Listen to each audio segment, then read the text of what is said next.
കൃപാസ്ഥാനത്താരെ ജീവനോടെ പ്രത്യക്ഷപ്പെട്ട പരിശുദ്ധയുടെ മാധ്യസ്ഥതയിൽ ആശീർവദിക്കുന്നു.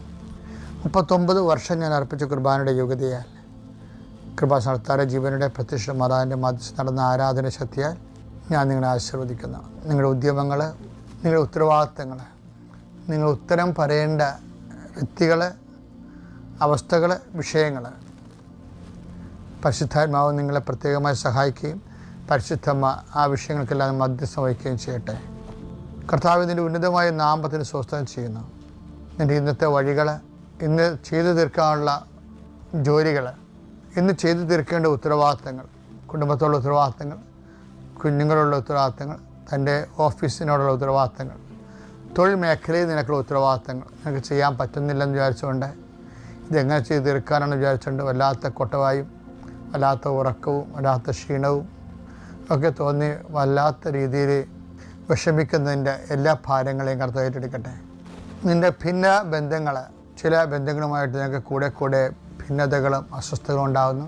നിൻ്റെ സംസാരം തന്നെ അസമയത്തും അസ്ഥാനത്തും ഉപയോഗിക്കുന്ന കാരണം നിനക്ക് നിന്നെ തന്നെ പ്രതിരോധിക്കേണ്ടി വരുന്നു. അർത്ഥമില്ലാത്ത പ്രതിരോധങ്ങൾ കാരണം നിൻ്റെ വില നഷ്ടപ്പെടുന്നു.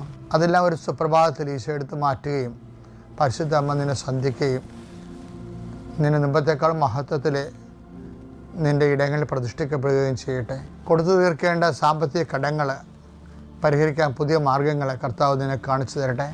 39 വർഷം ഞാൻ അർപ്പിച്ച കുർബാനയുടെ യോഗ്യതയാൽ കൃപാസ്ഥാനത്താരെ ജീവനോടെ പ്രത്യക്ഷപ്പെട്ട പരിശുദ്ധയുടെ മാധ്യസ്ഥത്താൽ നിൻ്റെ കുഞ്ഞുങ്ങൾ പോകുന്നിടത്ത് അവർ ഉദ്ദേശിക്കുന്ന കാര്യങ്ങൾ ദൈവത്തിൻ്റെ കൃപയിൽ നടക്കാനും നിൻ്റെ കുഞ്ഞുങ്ങൾ നിനക്ക് ആത്മീയമായിട്ട് നഷ്ടപ്പെടാതിരിക്കാനും ദൈവത്തിൻ്റെ ചൈതന്യം അവരിൽ നിന്ന് വിട്ടൊഴിഞ്ഞു പോകാതിരിക്കാനും കർത്താവിൻ്റെ തിരുരത്വം മുദ്ര വെച്ചുകൊണ്ട് പ്രാർത്ഥിക്കുന്നു.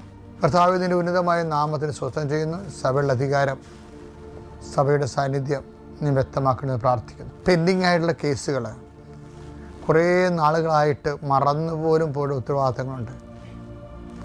എന്നിപ്പോൾ കേൾക്കുമ്പോൾ സോറി ഞാൻ ചെയ്തു തരാമെന്നൊക്കെ പറഞ്ഞുകൊണ്ട് പട്ടാങ്ങി പറയുന്ന അവസ്ഥകൾ, നിനക്ക് താല്പര്യമില്ലാത്തത് കൊണ്ട് മറന്നു പോയതാണ്, നിനക്ക് ചെയ്യാൻ പറ്റാത്തത് കൊണ്ട് നീ അത് ഒഴിവാക്കിയതാണ്. അവസാനം സ്വാഭാവികമായി നിൻ്റെ മനസ്സും അത് മറന്നുപോയി. പക്ഷെ ചെയ്യാതെ മുന്നോട്ട് പോകാൻ പറ്റത്തില്ല. അങ്ങനെയുള്ള വിഷയങ്ങൾ നിനക്ക് മേൽഗതിക്ക് ഉപകരിക്കാൻ നിലവിലുള്ള തടസ്സങ്ങളെ ബന്ധിക്കുന്നു. 5 കാര്യങ്ങളെക്കുറിച്ച് നീ വല്ലാതെ വിഷമിക്കുന്ന വ്യക്തിയെ കാണിച്ചു തരുന്നുണ്ട്. അത് അക്ഷരാർത്ഥത്തിൽ നീ അത് അങ്ങനെ പറയുകയും ചെയ്തു. ആ വ്യക്തിയെ കർത്താവ് പ്രത്യേകം സ്പർശിക്കുന്നതായിട്ട് ഈശ്വര നാമത്തെ ആശീർവദിക്കുന്നു. വെള്ളത്തിൽ ജോലി ചെയ്യുന്നവർ, കടലിലാകാം, കായലിലാകാം, നദിയിലാകാം, പുഴകളിലാകാം ജോലി ചെയ്യുന്നവരെ അവരെ പ്രത്യേക ഈശ്വരനാമത്തെ ആശീർവദിക്കുന്നു. ആകാശങ്ങളിലുള്ള നിൻ്റെ സഞ്ചാരത്തെ കർത്താവ് സംരക്ഷിക്കട്ടെ. യാത്ര തുടങ്ങി അവസാനിക്കുന്നവരെ എല്ലാ രേഖകളും നിനക്ക് ലഭ്യമാവുകയും സമാധാനത്തോടെ യാത്ര ചെയ്യാൻ കർത്താവ് നിന്നെ അനുഗ്രഹിക്കുകയും ചെയ്യട്ടെ.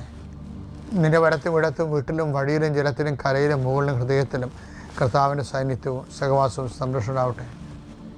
ഇന്നും രാത്രി എല്ലാ ഉത്തരവാദിത്വം നിറവേറ്റി നീ തിരിച്ചെത്തുമ്പോൾ കർത്താവിൻ്റെ മാലാഖ നിന്നെ സംരക്ഷിക്കുകയും സമാധാനത്തെ തിരിച്ചെത്താൻ കഴിയട്ടെ.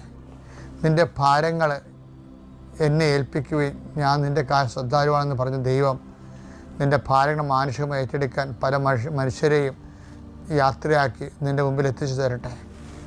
Lord Jesus Christ, the fire fingers talk with the precious blood. Lord, in peace, spirit of power and grace. അഹിതോഫേലിൻ്റെ ആലോചനകളെ കർത്താവ് വ്യർത്ഥമാക്കി എന്നൊരു വചനമുണ്ട്.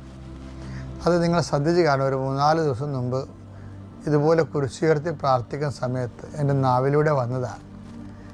അപ്പോൾ എനിക്ക് മനസ്സിലായി ആരുടെയോ ഗൂഢാലോചനകൾ നിന്നെ വിഷമിപ്പിക്കുന്നുണ്ട്. അങ്ങനെ ഗൂഢാലോചന മൂലം വിഷമിപ്പിക്കുന്ന എല്ലാ മക്കളെയും സംരക്ഷിക്കുക എന്നുള്ള ഒരു വാഗ്ദാനമാണ് അതിലൂടെ നമുക്ക് ലഭിക്കുന്നത്. 2 സാമുവേൽ 15:31. അഹിതോഫേലും അബ്സലോമിന്റെ ഗൂഢാലോചനയിൽ ചേർന്നെന്ന് അറിഞ്ഞപ്പോൾ ദാവീദ് പ്രാർത്ഥിച്ചു. അഹിതോഫേലും അബ്സലോമിൻ്റെ ഗൂഢാലോചന ചേർന്നെന്ന് കേട്ടപ്പോൾ അറിഞ്ഞപ്പോൾ ദാവീദ് പ്രാർത്ഥിച്ചു, കർത്താവേ അഹിതോഫേലിന്റെ ആലോചന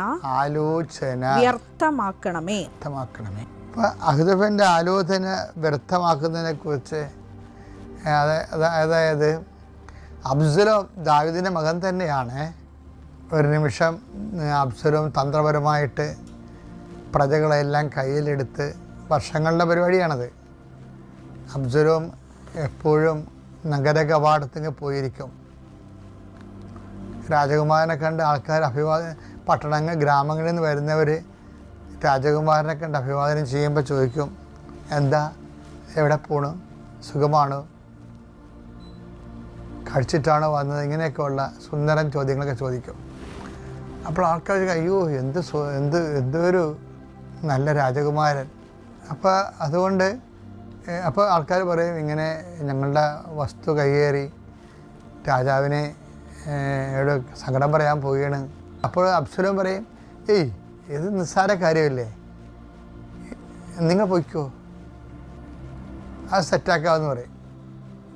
രാജാവിന് ഒത്തിരി ജോലിയല്ലേ, അപ്പം എൻ്റെ ഇടയ്ക്ക് ഇതൊക്കെ ചെന്ന് പറഞ്ഞാൽ അത് പറയാനുള്ള വർഷങ്ങൾ താമസിക്കും. പക്ഷേ എന്താ സംഭവിക്കുന്നത് വെച്ച് കഴിഞ്ഞാൽ, ഈ പരാതി പറഞ്ഞ ആൾ ഗ്രാമത്തിൽ ചെല്ലുമ്പോൾ ഉണ്ട് കൈകേറിയവൻ്റെ വീടൊക്കെ ഒരു പരുവായി കാണും. കാര്യം എന്താണ്, ഇയാളുടെ വീട് സ്ഥലവും ഏരിയയും സർവേയൊക്കെ അറിഞ്ഞുകൊണ്ട് അബ്സലോം ഗുണ്ടകളെ വിട്ടിട്ട് കാര്യം തീരുമാനിക്കും. അപ്പോൾ ഇതൊക്കെ പെട്ടെന്നല്ല തീരുമാനമൊക്കെ വന്നത്.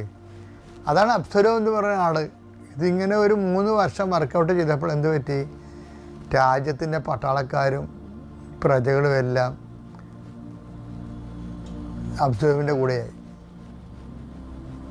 അപ്പം നോക്കിയാൽ ആളും അർത്ഥവും അബ്സലോമിൻ്റെ കൂടെയായി. അപ്പോൾ ആളും അർത്ഥവും അബ്സലോമിൻ്റെ കൂടെ കഴിഞ്ഞപ്പോൾ അബ്സലോം ഒരു നിമിഷം പെട്ടെന്ന് ചക്രവർത്തിയായിട്ട് സ്വയം പ്രഖ്യാപിച്ചു. അപ്പോൾ നോക്കുമ്പോൾ ദാവീദിനെ പട്ടാളക്കാരുൾപ്പെടെ പുരോഹിതന്മാരുൾപ്പെടെ അബ്സലോം ദാവീദോട് നിന്ന് ഇറങ്ങേണ്ടി വന്നു.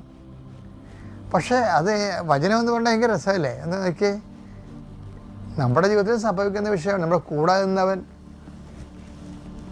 ചിലപ്പോൾ കാലുമാറി മറുപക്ഷത്ത് കയറി നമ്മുടെ കപ്പലിന് മുങ്ങിത്താണ് വന്ന് താഴെക്കൂടി ഭ്രമ വെക്കുന്ന സ്വഭാവം ഉണ്ടാവും. അപ്പോൾ എന്താ, ഇങ്ങനെ ഒരു സിറ്റുവേഷനിൽ ദാവീദ് ചെല്ലുമ്പോൾ ദാവീദ് എന്നാ പറയണത്, പെട്ടെന്നുള്ള റെസ്പോൺസ് കണ്ടല്ല. അഹിഥോഫേൽ ദാവീദിൻ്റെ ആലോചനക്കാരനാണ്. ദാവീദിൻ്റെ എല്ലാ രഹസ്യങ്ങളുമേ, ദാവീദ് രാജാവായിരുന്നപ്പോൾ സമയത്ത് രാജാവിൻ്റെ കൺസൾട്ടൻ്റായിരുന്നു ഈ അഹിഥോഫേൽ. ദാവീദിൻ്റെ രാജ്യത്തിൻ്റെ മുഴുവൻ രഹസ്യങ്ങൾ അഹിഥോഫേലിന് അറിയാം. പക്ഷേ അബ്സലോം രാജ്യം പിടിച്ചു കഴിഞ്ഞപ്പോൾ എന്ത് പറ്റി, ദാവീദിന് വഴിയാധാരമായപ്പോൾ അഹിഥോഫേൽ അവിടെ നിന്ന് മുങ്ങി. എന്ത് പറ്റി, മൊത്തം പോയി അബ്സലോമിൻ്റെ കൂടെ ചേർന്ന്. ഇത് കേട്ടപ്പോൾ പിന്നെ നിങ്ങൾക്ക് നിക്കക്കളിയില്ല. പക്ഷെ നിക്കക്കളിയില്ലാത്തപ്പോൾ ദാവീദ് പറഞ്ഞു, എന്താണ് വചനം എന്താ പറയണത്, അഹിഥോഫേൽ അബ്സലോമിൻ്റെ ഗൂഢാലോചനയിൽ പങ്കുചേർന്ന് വെച്ചപ്പോൾ ദാവീദ് പ്രാർത്ഥിച്ചു. ഉണ്ടാ, അതാണ് വിഷയം. അപ്പോൾ അവൻ്റെ പ്രാർത്ഥന എന്ന് പറയുന്നത് എന്തൊരു പ്രാർത്ഥനയാണ്. ഇത്രയും തകർന്ന് തരിപ്പണമായി കൂടെ ഉള്ളവൻ പാര വെച്ച് നിൽക്കേണ്ട സമയത്തും ദാവീദ് പ്രാർത്ഥിച്ചു. അതാണ് ദാവീദ്. അപ്പം നീ എന്ത് തകർച്ച, ചില സമയത്ത് ഇതുപോലെയുള്ള തകർച്ചകൾ ആർക്കും ഉണ്ടാകാം. ചിലപ്പോൾ സ്വന്തം അപ്പനമ്മമാർ തന്നെയായിരിക്കും ഒരു വീട്ടിലെ കുടുംബത്തിൻ്റെ ശത്രുക്കളെന്ന്, മക്കൾ തന്നെയായിരിക്കും ശത്രുക്കളെന്ന് ഈശോ പറഞ്ഞിട്ടുണ്ട്. പക്ഷെ ആ സബ്ജക്റ്റ്, അങ്ങനെയുള്ള വിഷയങ്ങളെല്ലാം എന്താണ്, പ്രാർത്ഥനയുടെ സബ്ജക്റ്റാണ്. നീ ദൈവപൈതലാണെങ്കിൽ നിൻ്റെ പ്രാർത്ഥനാ ജീവിതത്തെ കുറച്ചുകൂടി ശക്തിപ്പെടുത്താൻ വേണ്ടി ദൈവത്തിൻ്റെ പരിപാലനയായിട്ട് ആൾക്കാർ പരിശുദ്ധാത്മ ഉപയോഗിക്കും. അതുകൊണ്ടാണ് ഈ പരിശുദ്ധൻ, ദൈവം ദാവീദിനെ ശപിക്കുമ്പോഴും ദാവീദ് പ്രാർത്ഥിക്കും, അങ്ങേ പരിശുദ്ധൻ എന്നെ വിട്ടുപോകാതിരിക്കണമെന്ന്. അല്ല, അതാണ് പ്രാർത്ഥന. എന്നിട്ട് ദാവീദിനെ പ്രാർത്ഥിച്ചെന്ന് പറഞ്ഞാൽ പ്രാർത്ഥനയുടെ, അതായത് ബൈബിൾ പ്രാർത്ഥനയുടെ അലകും പിടിയുമൊക്കെ ദാവീദിന് നാവിലൂടെയാണ് വെളിപ്പെടുത്തപ്പെട്ടത്. പിന്നെന്താണ് പ്രാർത്ഥിച്ചത്, ദാവീദ് പ്രാർത്ഥിച്ചത്, അങ്ങേ തിരുസന്നിധിയിൽ നിന്ന് എന്നെ തള്ളിക്കളയരുത്. ഇതൊക്കെ മാത്രം മതി നമുക്ക് പ്രാർത്ഥനയെക്കുറിച്ച് ഒരു വോളിയം ബുക്ക് എഴുതാൻ. അതുകൊണ്ട് പതറരുത്, ഒരു വിഷയത്തെയും പതറരുത്. അതിപ്പോൾ ഈ വിഷയമല്ല മാത്രമല്ല, നിൻ്റെ സർട്ടിഫിക്കറ്റ് തരുന്നില്ലെന്ന് വിചാരിച്ചോ, എൻ്റെ യൂണിവേഴ്സിറ്റി. കാരണം കൊണ്ട് നിനക്ക് പൈസ അടച്ചിട്ടില്ല, അല്ലെങ്കിൽ നിനക്ക് അവിടെ പഠിക്കാൻ കൃത്യസമയത്ത് ഫീസ് അടക്കാൻ ഒത്തില്ല, എന്തെങ്കിലും ആകട്ടെ, എന്തോ ആയിക്കോട്ടെ. ചിലപ്പോൾ ഏജൻറ്റ് നിന്നെ പറ്റിക്കും, 8 ലക്ഷം മേടിച്ചുകൊണ്ട് പോകും. പിന്നെ അറിയണം അവൻ പോലീസിൽ പിടിച്ചെന്ന് അവർക്ക് ഫ്രോഡായിരുന്നു അറിയുന്നു. ഇതൊക്കെ അറിയുമ്പോൾ ഫസ്റ്റ് റെസ്പോൺസ് പ്രാർത്ഥനയായിരിക്കണം. അങ്ങനെ കാലം കഴിവേറി മുടിഞ്ഞു പോകുമെന്നൊക്കെ പറയരുത്. അതൊരു കഥയില്ല. അതാർക്കും പറയാം, ദൈവത്തെ അറിയാത്ത ആർക്കും പറയാം. അതുകൊണ്ട് ഇങ്ങനെയുള്ള അനുഭവങ്ങളെല്ലാം ബൈബിളിലുള്ളത്, ആ അനുഭവങ്ങളുടെ മുമ്പിൽ നമ്മളെന്ത് നിലപാട് സ്വീകരിക്കണമെന്നാണ്. ഓക്കെ അല്ലേ? Thank you.